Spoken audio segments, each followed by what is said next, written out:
Halal certification in Australia. Halal certification is a controversial topic that is often shrouded in half-truths and misinformation.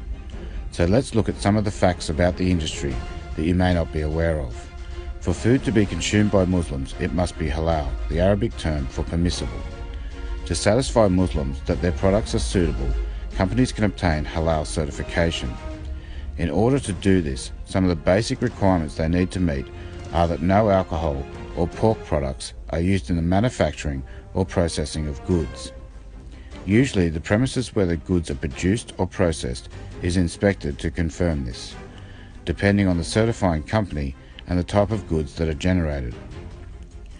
The fees charged for certification can vary tremendously, and wherever there is a cost associated with a product, it is obviously passed on to the consumer. This is where some of the objections to halal certification start. There are 21 different certifiers in Australia alone. Unlike most Australian industries, halal certification is not regulated. This means there are no restrictions on what certifiers can charge. The only part of the industry that is regulated is the sale of exported meat. Certifiers are also not required to publicly reveal how much they earn each year. This lack of transparency has led to claims that halal certification helps to fund terrorism. This has been proven to be the case in other countries like France and Canada.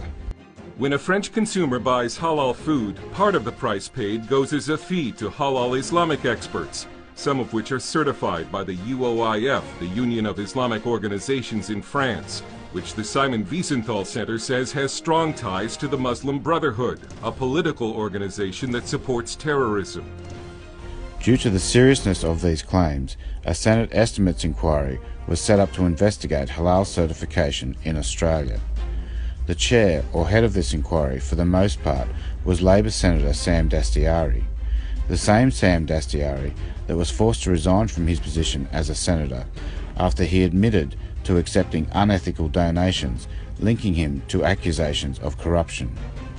He is also a Muslim, although he claims to be a non-practicing one. Are you a Muslim?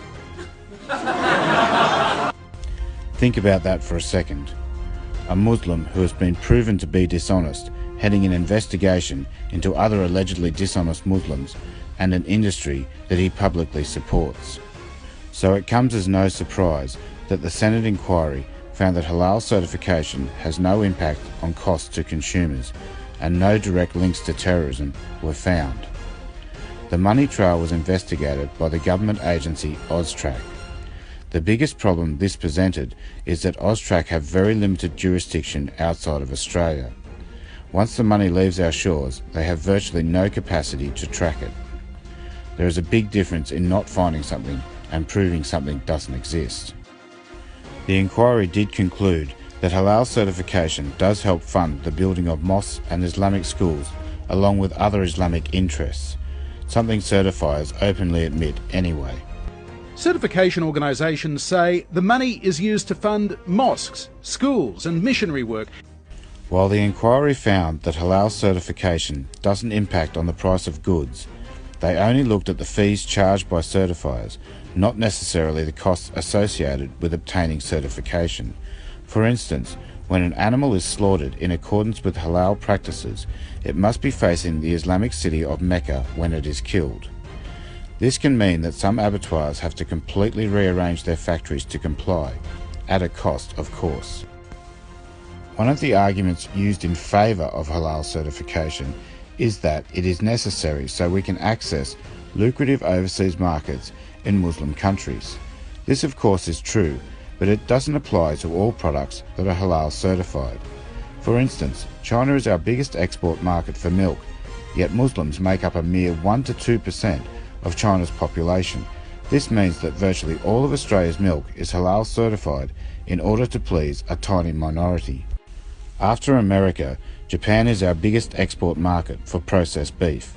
Obviously neither are Islamic countries. In fact, Japan only has an estimated 100,000 Muslims out of a population of 127 million. Yet nearly all of Australia's beef is halal certified. One of the other prominent reasons people are opposed to halal certification is the unnecessary cruelty to animals that can occur during halal slaughter. For an animal to be prepared in accordance with halal requirements, it must have its throat cut while it is still alive. This makes little difference for animals like chickens that are usually stunned and killed reasonably quickly. There is a difference for larger animals though. This is because reversible stunning is used instead of traditional stunning methods. There are a couple of different types of traditional stunning. Both are permanent and cannot be reversed. Reversible stunning uses an electric shock to render the animal unconscious. As the name suggests, animals can recover from this type of stunning, usually regaining consciousness in as little as 30 seconds, sometimes less.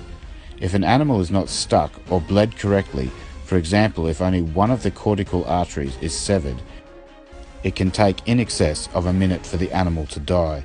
This situation means the animal will have enough time to regain consciousness while hanging upside down, slowly bleeding to death in agony.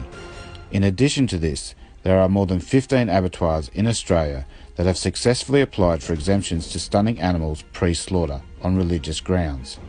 This means the animals are fully conscious when their throats are severed. It is unclear though exactly how many of these conduct halal slaughter. Then of course there is the debate that halal certification is no different to kosher certification. It is true that they both share a number of similarities. One significant difference though is that kosher certification fees are generally much lower and the amount charged can be publicly disclosed. Another thing that sets them apart is that kosher certified products are often sold in specialty shops or in supermarkets that have specific areas for it. In fact, Coles and Woolworths have over 50 kosher sections across Australia. This makes it easy for consumers to identify so they can purchase or avoid these products accordingly. This is not the case for halal certified goods. Due to customer backlash, a lot of companies do not display a halal certified logo on their products. Some I've even asked, are your products halal certified? And they've said no, and then we found out that we have a certificate that says otherwise.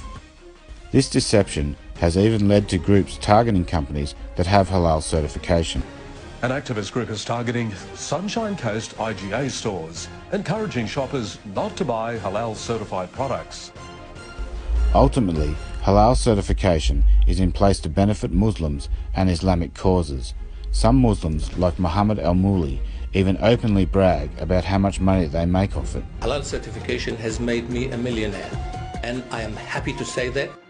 It is hardly surprising then that some people are opposed to a secretive and deceptive scheme that is in place to benefit Muslims and to help finance the spread of Islam throughout Australia. As Henry Kissinger once famously said, control oil and you control nations, control food and you control the people. Make sure you check us out on Facebook. Stand Up for Australia.